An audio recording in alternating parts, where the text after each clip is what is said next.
ಆದ್ರೂ ವಿಜಯನಗರ ಸಾಮ್ರಾಜ್ಯ ನೋಡ್ತಕ್ಕದ್ರಿ. ನಾವು ಶಾಲ್ಯಾಗಂತೆ ಅದ್ರ ಬಗ್ಗೆ ಓದ್ಲಿಲ್ಲ. ಶಾಲಿ ಕಲಿಯೋ ಮಕ್ಕಳೆಲ್ಲ ಒಂದ್ಸಾರಿ ಬಂದ್ ನೋಡ್ಕೊಂಡ್ ಹೋಗ್ರಿ. 2 ದಿನ ಟೈಮ್ ತೊಗೊಂಬರ್ರಿ. ಅನಾಹುತೈತಿ. ಮಸ್ತ್ ಪ್ಲೇಸ್. ಪಾಪ ನಮ್ಮ ಹಿಂಬಾಲ್ ಬಂದ್ ಹುಡುಗರ ಚೂಡ ತಗೊಂಬಂದಿರ ಪೇಪರ್ ಹೋಗ್ಲಿಕ್ಕೆ ಅವನ ತಿನ್ನತ್ತೀವ.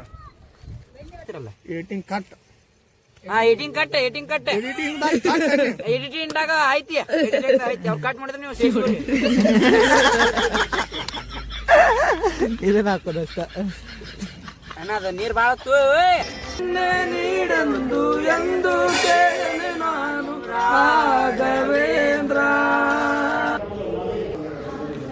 ಈ ಗಣಪತಿ ನೀಟಾಗಿ ನೋಡ್ಬೋದು. ಸೊಂಡಿ ಮತ್ತು ಹೊಟ್ಟಿ ಭಾಗ ಕಟ್ಟಾಗಿದ್ದೈತಿ. ಯಾಕಪ್ಪ ಅಂತಂದ್ರೆ ಮುಂಚೆ ಯುದ್ಧ ಮಾಡಿದಾಗ ಈ ಗಣಪತಿ ಹೊಟ್ಟಿ ನೋಡ್ರಿ ಅಂತ ಇನ್ನೂ ದೊಡ್ಡದಿತ್ತಲ್ಲ. ಈ ಗಣಪತಿ ಹೊಟ್ಟಿ ಒಳಗೆ ಬಂಗಾರದ ಮುಚ್ಚಿಟ್ಟಾರನ್ನೋ ಒಂದು ಡೌಟ್ ಬಂದ ಕಾರಣಕ್ಕಾಗಿ ಹೊಟ್ಟಿ ಕಟ್ ಮಾಡಿ ನೋಡಿದಾರಂತ. ಅಂದ್ರೆ ಇಲ್ಲಿನವರ ಹೇಳ್ತಾರ ಗೌರ್ಮೆಂಟ್ ಆ ಹೊಟ್ಟಿ ಒಳಗೆ